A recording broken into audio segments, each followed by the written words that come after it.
Hello student, तो कैसे हैं आप लोग। उम्मीद करते हैं बहुत अच्छे होंगे।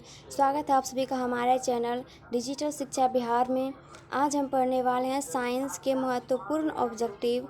80 ऑब्जेक्टिव दिए हुए हैं जिसमें जो कि आपके बिहार मैट्रिक परीक्षा 2025 के लिए अति महत्वपूर्ण है।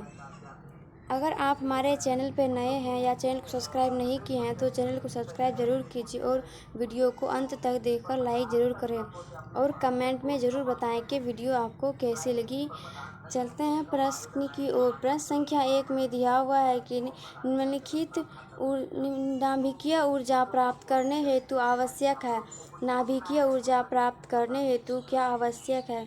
सिलिकॉन, यूरेनियम, क्रोमियम या एल्युमिनियम। इसका सही आंसर हो जाएगा ऑप्शन नंबर बी, यूरेनियम। चलते हैं प्रश्न की ओर। प्रश्न संख्या 2 में दिया हुआ है कि निम्नलिखित में से किस धातु से सोलर सेल बना होता है? निम्नलिखित में से किस धातु से सोलर सेल बना होता है? जस्ता से, सोना से, सिलिकॉन से, प्लैटिनम से। इसका सही आंसर हो जाएगा ऑप्शन नंबर सी, सिलिकॉन से सिलिकॉन धातु से सोलर सेल बना होता है। चलते हैं प्रश्न संख्या 3 में। प्रश्न संख्या 3 में दिया हुआ है कि निम्न में से किसका उपयोग खाना बनाने वाले ईंधन के रूप में नहीं किया जाता है? निम्न में से किसका उपयोग खाना बनाने वाले ईंधन के रूप में नहीं किया जाता है? ऑप्शन में दिया हुआ है CNG gas, LPG gas, biogas, कोयला से खाना बनता है, बायोगैस से भी बनता है और एलपीजी से भी बनता है, लेकिन सीएनजी से नहीं बनता है। ऑप्शन नंबर ए हो जाएगा सही आंसर। चलते हैं प्रश्न संख्या 4 में दिया हुआ है कि इनमें से कौन नवीकरणीय ऊर्जा है? इनमें से कौन एक नवीकरणीय ऊर्जा है? नवीकरणीय का मतलब है कि जो कभी खत्म ना हो उसे नवीकरणीय कहते हैं। अगर और नवीकरणीय की बात करें तो जो कभी ना कभी जरूर खत्म होगा उसे वो नवीकरणीय ऊर्जा कहते हैं। नवीकरणीय ऊर्जा है कोयला, सौर ऊर्जा, पेट्रोलियम या प्राकृतिक गैस। कोयला खत्म हो जाएगा, ये और नवीकरणीय ऊर्जा है। पेट्रोल भी खत्म हो जाएगा, ये और नवीकरणीय ऊर्जा है। और प्राकृतिक गैस भी खत्म हो जाएगा, ये भी और नवीकरणीय ऊर्जा है। लेकिन ऑप्शन नंबर सी, सौर ऊर्जा कभी खत्म नहीं होगा, इसलिए ये नवीकरणीय ऊर्जा है। ऑप्शन नंबर सी इसका सही आंसर हो जाएगा। चलते हैं प्रश्न संख्या 5 में दिया हुआ है कि ग्लूकोज का रासायनिक सूत्र निम्नलिखित में कौन है? ग्लूकोज का रासायनिक सूत्र आपको पिछली क्लास में बताया गया है। अगर आपने पिछली क्लास देखा है तो ज़रूर आपको पता होगा कि ग्लूकोज का रासायनिक सूत्र निम्नलिखित में से कौन है। अगर आपने पिछली वीडियो नहीं देखा है तो ज़रूर देखिएगा। प्रश्न संख्या 5 का सही आंसर हो जाएगा C6H12O6। Option number C glucose का रासायनिक सूत्र है। चलते हैं प्रश्न संख्या 6 में दिया हुआ है कि लेड नाइट्रेट चूर्ण को एक परख नली में लेकर गर्म करने पर भूरे रंग का धुआं उत्सर्जित होता है। यह धुआं है ऑक्सीजन गैस का, नाइट्रोजन डाइऑक्साइड का है या नाइट्रोजन गैस का है या लेड ऑक्साइड का। इसका सही आंसर हो जाएगा option number B, nitrogen dioxide का है। ऑप्शन नंबर बी होगा सही आंसर।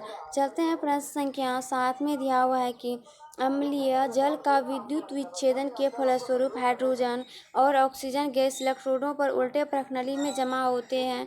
इनके आयतनों में क्या संबंध होगा? ऑप्शन ए में दिया हुआ है कि हाइड्रोजन गैस का आयतन ऑक्सीजन गैस के आयतन का दोगुना है। हाइड्रोजन गैस का आयतन हाइड्रोजन गैस के आयतन के बराबर है।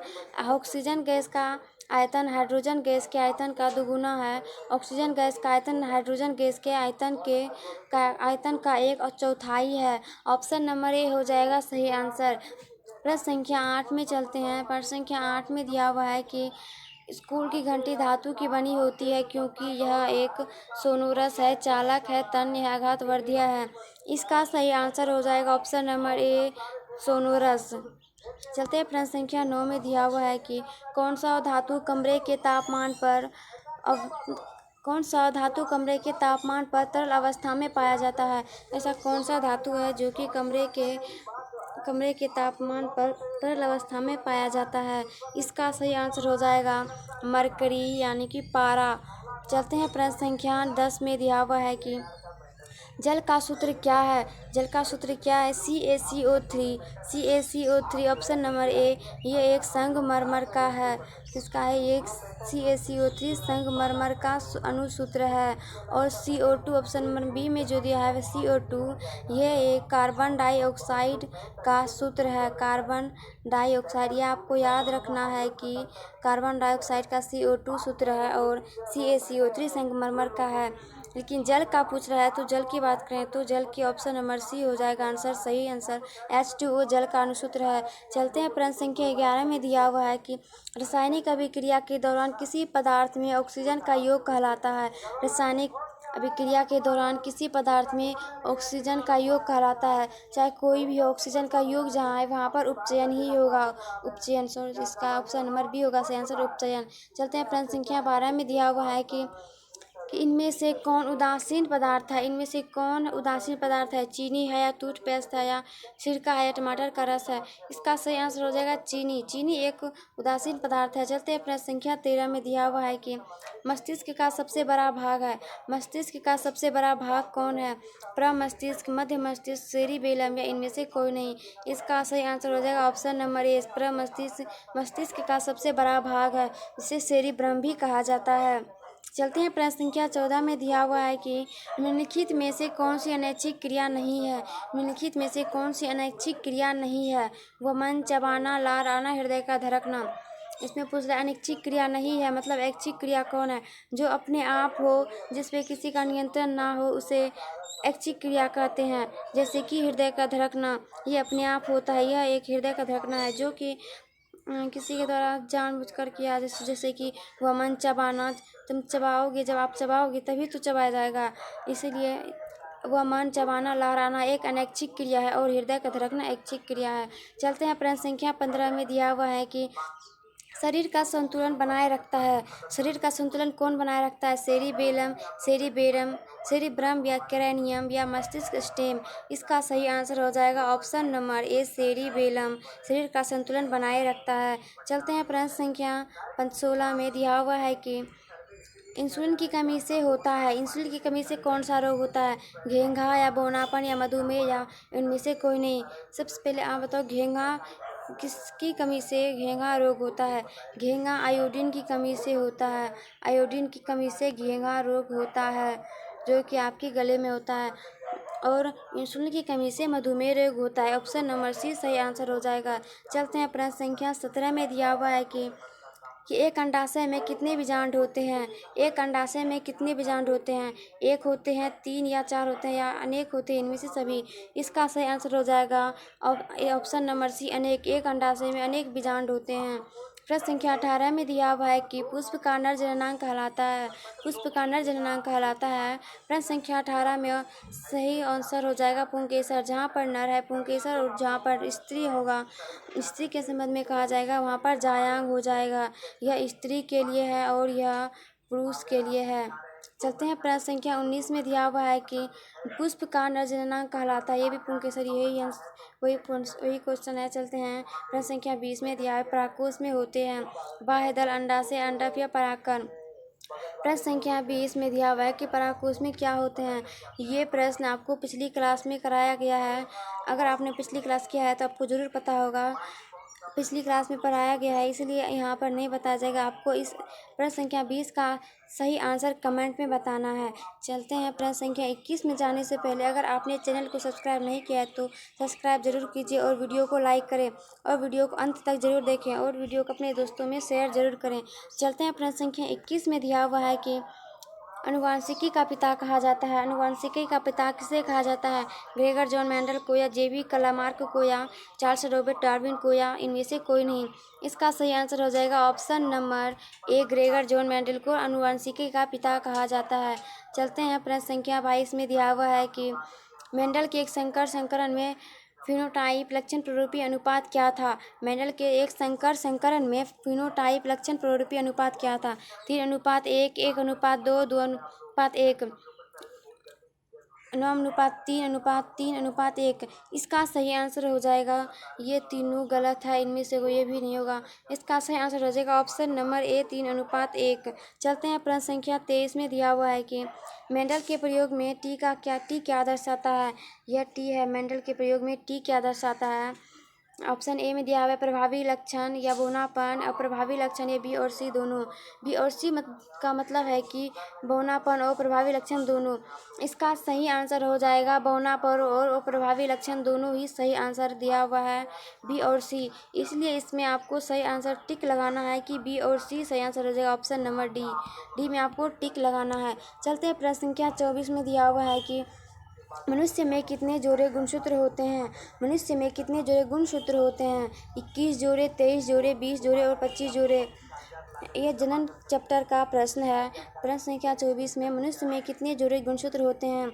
मनुष्य में 23 जोड़े गुणसूत्र होते हैं। XY गर्ल्स में होते हैं और XY बॉयज़ में होते हैं। चलते हैं प्रश्न संख्या 25 में दिया हुआ है कि हरे पौधे कहलाते हैं। हरे पौधे उत्पादक, अपघटक, उपभोक्ता, आहार श्रृंखला। हरे पौधे कहलाते हैं। उत्पादक किसे कहते हैं। जो किसी पर भी आश्रित ना हो, अपना पोषण स्वयं करता है, उसे उत्पादक कहा जाता है। और उपभोक्ता जो किसी दूसरे पर आश्रित होता है, उसे उपभोक्ता कहते हैं। उपभोक्ता में आ जाता है मनुष्य, जो कि मनुष्य, कीट सब उपभोक्ता है जो कि दूसरे पर आश्रित रहते हैं।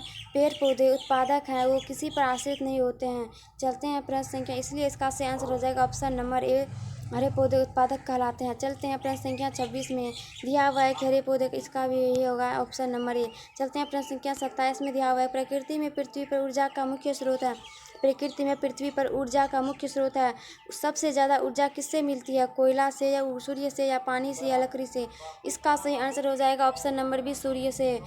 प्रकृति में पृथ्वी पर सूर्य सबसे मुख्य स्रोत है ऊर्जा का। चलते हैं प्रश्न संख्या 28 में दिया हुआ है कि ओजोन के एक अणु में कितने परमाणु हैं। ओजोन के एक अणु में कितने परमाणु हैं। 1, 2, 3, 4। इसका सही आंसर हो जाएगा ऑप्शन नंबर सी, 3। ओजोन के एक अणु में 3 परमाणु हैं। चलते हैं प्रश्न संख्या 29 में दिया हुआ है कि वायुमंडल में ऑक्सीजन के अणुओं से ओजोन पर क्या प्रभाव पड़ा। यह अधूरा प्रश्न रह गया है। इस वायुमंडल में ऑक्सीजन के अणुओं से ओजोन का क्या प्रभाव पड़ा। इसमें दिया हुआ है कि पराबैंगनी विकिरण के प्रभाव से, कार्बन डाई के प्रभाव से, सूर्य की उष्मा से, इनमें से कोई नहीं। प्रश्न संख्या 29 का सही आंसर हो जाएगा पराबैंगनी विकिरण की प्रभाव से, ऑप्शन नंबर ए सही आंसर हो जाएगा।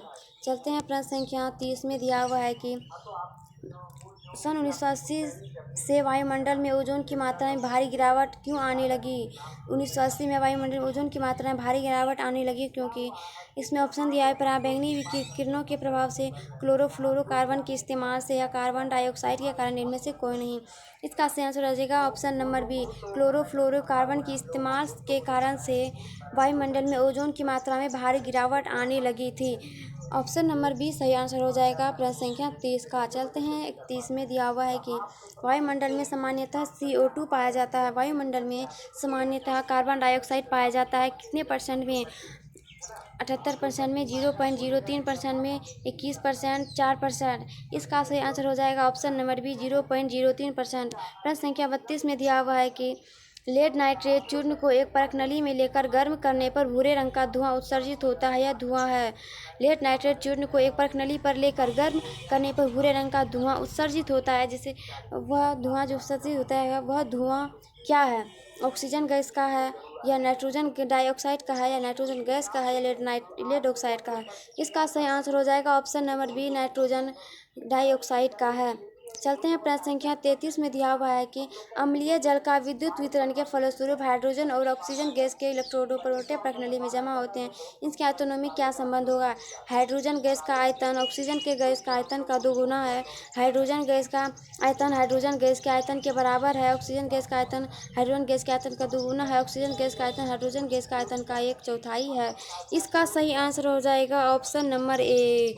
चलते हैं प्रश्न संख्या 34 में दिया हुआ है कि निम्नलिखित में से कौन ऑक्सीकारक है। निम्नलिखित में कौन ऑक्सीकारक है। H2CO, H2S या O2। इसका सही आंसर ऑप्शन नंबर डी, इसका राइट आंसर हो जाएगा। चलते हैं प्रश्न संख्या 35 में दिया हुआ है कि अम्ल और भस्म पदार्थ है। विपरीत गुण वाले, समान गुण वाले, दोनों या इनमें से कोई नहीं। विपरीत गुण वाले जो कि अम्ल का अलग गुण हो और भस्म का अलग गुण हो। समान गुण वाले जो कि अम्ल और भस्म का दोनों एक ही गुण हो, उसे समान गुण कहते हैं। दोनों मतलब कि जिसमें दोनों विपरीत गुण और समान गुण दोनों, उसे इसी आंसर हो जाएगा। इसलिए इसका सही आंसर हो जाएगा अम्ल। अम्ल अम्ल नीले लिटमस पत्र को लाल करता है और भस्म लाल को नीला करता है। तो ये समान गुण नहीं है, ये विपरीत गुण वाले हैं, क्योंकि अलग अलग दोनों का कार्य अलग अलग है। तो इसका सही आंसर हो जाएगा विपरीत गुण वाले, ऑप्शन नंबर ए। चलते हैं प्रश्न संख्या 36 में दिया हुआ है कि धोने का सोडा का आणविक सूत्र है। ध्वन सोडा का आणविक सूत्र है Na2CO3 Na2CO3 into 2H2O Na2CO3 into 10H2O Na2CO3 into 5H2O। इसका सही आंसर हो जाएगा Na2CO3 इंटू 10H2O।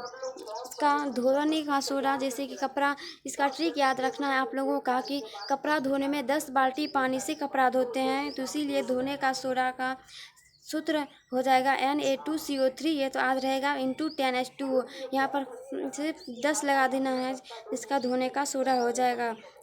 चलते हैं प्रश्न संख्या 36 में दिया हुआ है कि बेकिंग सोडा का रासायनिक सूत्र क्या है। बेकिंग सोडा का रासायनिक सूत्र है NaHCO3 Na2HCO3 Na2CO3 NaOHCO3। इसका सही आंसर हो जाएगा ऑप्शन नंबर ए NaHCO3। यहाँ पहले से ही आंसर रंगा हुआ है, गलती से हो गया है। चलते हैं प्रश्न संख्या 38 में दिया हुआ है। प्रश्न संख्या 38 में दिया हुआ है कि संगमरमर का रासायनिक सूत्र क्या है। इससे पहले आपको बताया संगमरमर का रासायनिक सूत्र क्या है। संगमरमर का रासायनिक सूत्र ऑप्शन नंबर ए CO3 है संगमरमर का रासायनिक सूत्र। चलते हैं प्रश्न संख्या 39 में दिया हुआ है कि स्कूल की घंटी धातु की बनी होती है, क्योंकि यह सोनोरस है, चालक है, तन्य है या आघातवर्धनीय है। इसका सही आंसर हो जाएगा ऑप्शन नंबर ए सोनोरस है। स्कूल की घंटी धातु की बनी होती है, क्योंकि यह सोनोरस है। चलते हैं प्रश्न संख्या 40 में दिया हुआ है कि कौन सा धातु कमरे के तापमान पर तरल अवस्था में पाया जाता है। मरकरी। चलते हैं प्रश्न संख्या 41 में दिया हुआ है कि जल का अनुसूत्र है H2O। चलते हैं प्रश्न संख्या 42 में दिया हुआ है कि इनमें से कौन उदासीन पदार्थ है, चीनी। चलते हैं प्रश्न संख्या 43 में दिया हुआ है कि मस्तिष्क का सबसे बड़ा, ये सब रिपीटेड क्वेश्चन आ रहा है। चलते हैं एक अंडाशय में कितने, ये भी अनेक होगा। प्रकृति पृथ्वी पर ऊर्जा का मुख्य स्रोत है सूर्य। ओजोन के कणों में 3 होगा, वायुमंडल ऑक्सीजन के अणुओं पर, ये भी हो जाएगा। यूरो यहाँ से न्यू क्वेश्चन है। चलते हैं 48 में दिया हुआ है कि यूरो 2 का संबंध है वायु प्रदूषण से, जल प्रदूषण से, मृदा प्रदूषण से, इनमें से कोई नहीं। इसका सही आंसर हो जाएगा ऑप्शन नंबर ए वायु प्रदूषण से। यूरो 2 का संबंध वायु प्रदूषण से है। प्रश्न संख्या 48 तक पूरे हुए। अगर आपको वीडियो पसंद आ रही हो तो वीडियो को लाइक ज़रूर करें और चैनल को सब्सक्राइब करें और वीडियो को ज़्यादा से ज़्यादा शेयर करें। उम्मीद करते हैं आपको कि वीडियो पसंद आ रही होगी। चलते हैं प्रश्न संख्या 49 में दिया हुआ है कि निम्नलिखित में कौन प्राकृतिक संसाधन नहीं है। मतलब कि मानवकृत संसाधन पूछ रहा है कि वायु, जल, मिट्टी, ये तीनों ही प्राकृतिक संसाधन हैं।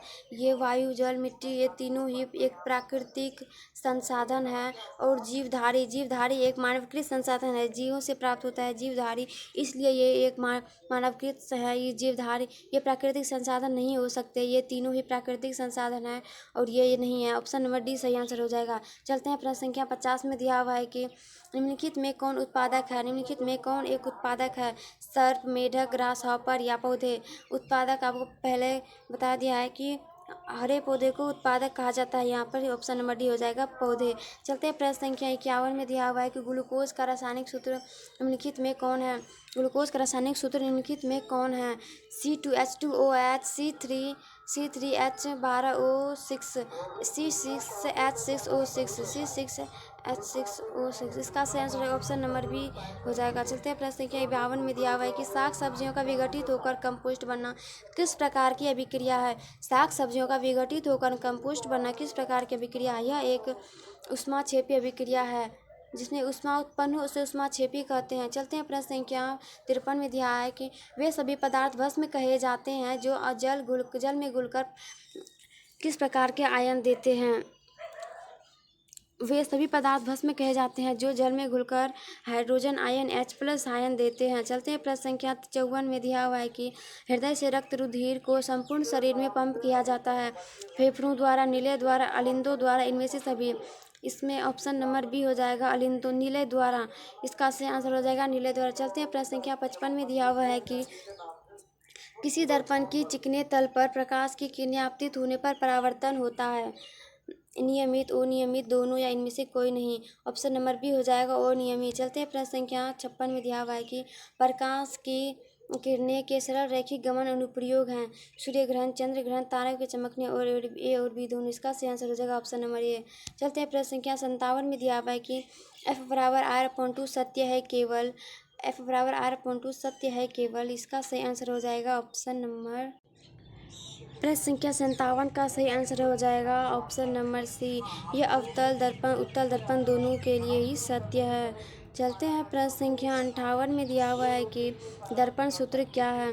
दर्पण सूत्र क्या है। 1/v plus 1/u equal 1/f, 1/v minus 1/u equal 1/f। ये तीनों ही गलत हैं। ये सूत्र सही है लेकिन यह एक लेंस सूत्र है। यह दर्पण सूत्र ऑप्शन नंबर ए हो जाएगा सही आंसर दर्पण सूत्र का। यह आपको याद रखना है कि 1/v plus 1/u equal 1/f यह एक दर्पण सूत्र है। अगर यहीं पर माइनस लगा दिया जाए यहाँ पर तो यह एक लेंस सूत्र हो जाएगा। चलते हैं प्रश्न संख्या 59 में दिया हुआ है कि पानी में डाली हुई छड़ी टेढ़ी दिखती है, इसका कारण है अपवर्तन, परावर्तन, दोनों, इनमें से कोई है। ये इसका